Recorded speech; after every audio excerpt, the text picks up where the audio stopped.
ஒரு தீவுல 117 மக்கள் காணாம போனாங்கன்னு சொன்னா நீங்க நம்புவீங்களா?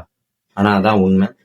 வாங்க வீடியோக்குள்ள போலாம். வீடியோக்குள்ள போறதுக்கு முன்னாடி கீழே தெரிய சப்ஸ்கிரைப் பட்டனை கிளிக் பண்ணிக்கோங்க. மறக்காம இந்த வீடியோவுக்கு ஒரு லைக் பண்ணி.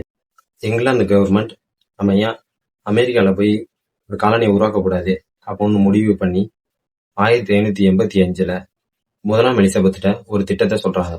அந்த திட்டம் அவங்களுக்கும் பிடிச்சு போய் சார் வால்டர் ராலி லீடரை இவங்களும் அந்த திட்டத்தை செயல்படுத்துறாங்க. முதல்ல 100 ஆண்களை அந்த தீவுக்கு அனுப்பி வைக்கிறாங்க. தீவுக்கு போன 100 ஆண்களும் பசினாலையும் மக்களால துன்புறுத்தல் மூலியமாவும் இங்கிலாந்துக்கே திரும்பி வராங்க. செகண்ட் டைம் ட்ரை பண்ணக்கூடாதுன்ட்டு சார் வால்டர் ராலிட்ட சொல்றாங்க.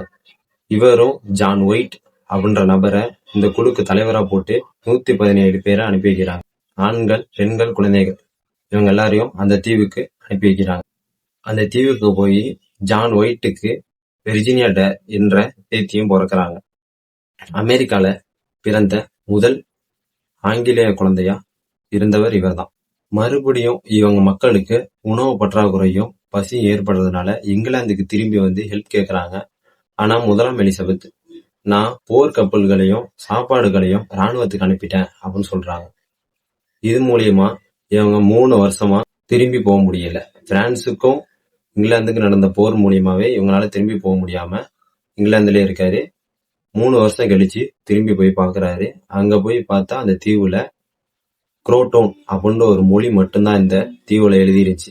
என்ன இந்த மொழி அப்படின்னு விசாரிச்சு பார்த்தப்போதான் இது ஒரு பழங்குடியின மொழி அப்படின்னு தெரிய வருது.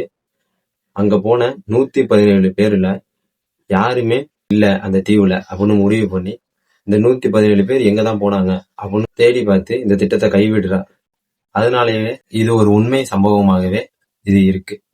அதனாலதான் இந்த வீடியோல சொல்லியிருக்கோம். அடுத்த வீடியோல சந்திக்கிறோம். விஜய்ஸ்.